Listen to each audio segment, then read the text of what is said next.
Salut tout le monde, je vous retrouve aujourd'hui pour un tag.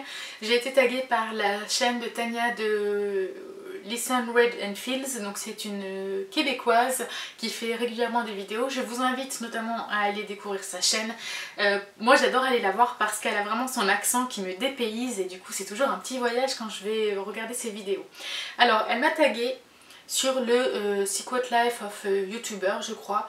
C'est un tag qui n'a pas été encore repris en français, donc voilà, je le fais de suite. Je me suis dit qu'en plus, là, on va bientôt arriver des 1 an de reprise de ma chaîne, donc c'est aussi un bon moment pour faire ce tag. Il y a 11 questions et j'attaque de suite. Alors, depuis quand es-tu sur YouTube? J'ai ouvert ma chaîne il y a 3 ans, c'était en janvier 2012. Je me rappelle qu'au début, j'étais très timide. Je filmais sur mon canapé.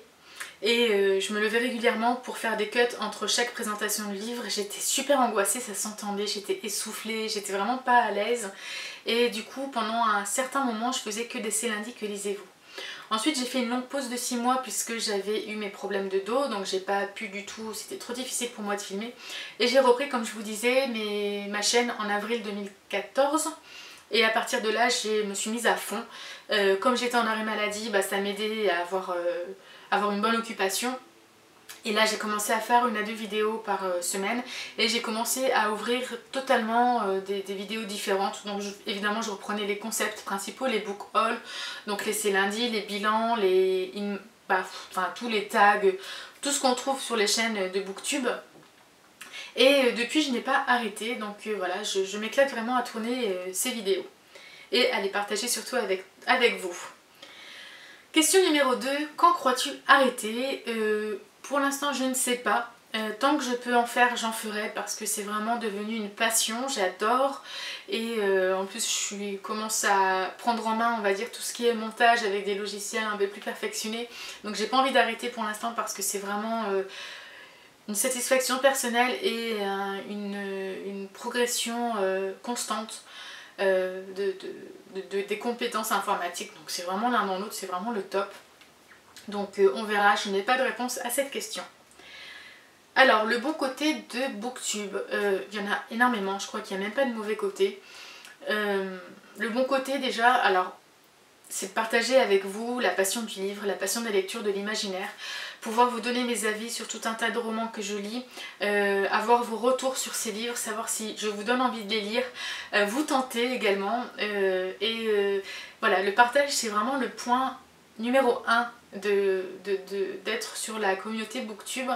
Ensuite, d'un point de vue plus personnel, à la base, donc il y a 3 ans, c'était pas aussi développé, on était très peu de chaînes à faire des vidéos spéciales livresques. Et du coup, pour moi, c'était un pari, un challenge, d'apprendre à parler devant une caméra, de reprendre confiance en moi, de savoir synthétiser mes avis, d'avoir une meilleure élocution. Donc c'était vraiment pour me redonner confiance et voilà, apprendre tout ça, avoir également moins peur par exemple lors d'entretiens professionnels. Et ça a bien marché puisque c'est vrai qu'on acquiert une aisance au fil des vidéos que l'on tourne. Ensuite, il y a un autre bon côté, c'est de pouvoir vous rencontrer en vrai, de créer des rendez-vous autour de salons où voilà, on se retrouve entre booktubeurs ou entre blogueurs, c'est juste génial. Mes amis les plus proches aujourd'hui sont des blogueurs, donc voilà, c'est quelque chose dans lequel je m'épanouis complètement. Alors le mauvais côté de booktube, que fais-tu pour que ça aille mieux? Alors je ne vois pas trop de mauvais côté. En plus je suis du genre à éviter les conflits et à ne pas me mêler de ce qui ne me regarde pas. Donc voilà, je vais passer cette question puisque je n'ai pas de réponse à vous donner. Combien de miniatures prends-tu pour une vidéo? Au début je ne savais pas que les miniatures existaient, donc je laissais faire la magie de YouTube qui avait tendance à prendre des captures au mauvais moment avec une mauvaise tête. Puis j'ai suivi donc ce que faisait Virginie de TheMM27, j'incrustais des images, voilà. Donc ça c'était cet été que j'ai appris à faire ça. Et finalement j'ai découvert récemment le plaisir de Photoshop. Et du coup depuis le mois de janvier je crois, j'arrive vraiment à mettre des miniatures travaillées avec une image de moi et avec le titre de la vidéo.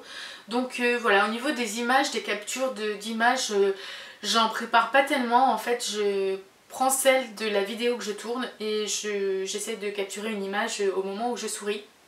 comme là par exemple. Voilà.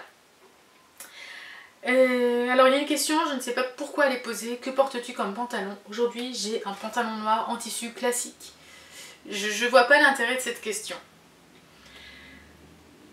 Combien de temps avant que tu appuies sur enregistrer? En fait, vu que maintenant, on va dire dans cette pièce, mon équipement de tournage est bien installé, j'ai juste à faire un réglage où mon copain m'aide parce que j'ai pas encore pris par contre la possession de l'appareil photo, donc je ne sais pas encore comment régler la caméra. Mais une fois que ça c'est fait, il me faut le temps d'aller de là à de là-bas, tout simplement, pour appuyer sur le bouton enregistrer. Non, sinon, plus sérieusement, ça m'arrive de devoir reprendre mon début de vidéo 3 ou 4 fois parce que je bégaye, parce que je suis essoufflée, parce que je suis pas prête et que je vais trop vite. Voilà. Quel est ton secret pour avoir du succès sur la chaîne? Je ne sais pas si on peut dire que j'ai du succès. Je me considère comme une petite chaîne, j'essaye de m'investir constamment, voilà, de vous faire 2 à 3 vidéos par semaine en espérant toujours que le contenu vous plaise. J'essaye de rester naturelle. Je pense que c'est quelque chose qui est très important pour chacun d'entre nous de rester soi-même devant la caméra. Et qu'est-ce que je voulais vous dire d'autre à ce sujet-là? Et d'avoir du contenu différent et puis régulier. Et de toujours répondre aussi, c'est important, toujours répondre aux commentaires des abonnés. Ça c'est quelque chose que je place en priorité. Alors des fois je sais que je réponds pas tout de suite dans la journée, mais 2 ou 3 jours plus tard parce que j'oublie des fois de regarder ou je fais autre chose. Mais voilà, c'est toujours automatique, je réponds à chacun d'entre vous. Et je vais voir également des vidéos de mes chaînes préférées, j'adore commenter, j'adore partager et je pense que tout ça c'est vraiment un investissement qu'il faut faire pour avoir une certaine pérennité, si c'est le bon terme, sur sa chaîne. Avant-dernière question, comment te sens-tu à propos de la communauté? Moi je me sens relativement à l'aise et bien intégrée. J'ai mon groupe de personnes avec qui j'échange très régulièrement. Je ne vais pas vous citer de nom parce que c'est pas l'intérêt, mais du coup ce sont des personnes que j'ai toujours hâte de retrouver en salon ou à d'autres occasions. Et voilà, c'est des personnes avec qui je m'éclate, avec qui je me sens bien. Et voilà, donc je me sens épanouie au sein de cette communauté. J'ai trouvé une passion que je peux transmettre, dans laquelle je m'épanouis vraiment. Et voilà, et c'est vrai que quand il y a un salon, je pense par exemple aux Imaginales, c'est l'endroit où je me sens le mieux, le plus heureuse, parce que j'ai l'impression d'être dans mon monde, je suis dans ma bulle et voilà, je vois plein de gens que j'aime et c'est juste fantastique. Dernière question, qui tagues-tu? Je n'ai pas réfléchi à la question, donc je mettrai des liens en barre d'infos. Parce que là comme ça je n'en ai aucune idée, je ne sais pas combien de personnes je vais taguer, tout ça, donc voilà. En tout cas, si ce tag vous a plu, n'hésitez pas à le reprendre. N'oubliez pas de mentionner que c'est Tania de What Listen and Feel, ou Listen Wood and Feels, j'ai un doute sur le sens de sa chaîne. Je vous mettrai ici sa photo et son lien. Donc n'oubliez pas de mentionner que c'est elle qui est à l'initiative de la reprise du tag en français. Et sur ce, je vous dis à une prochaine. Bye!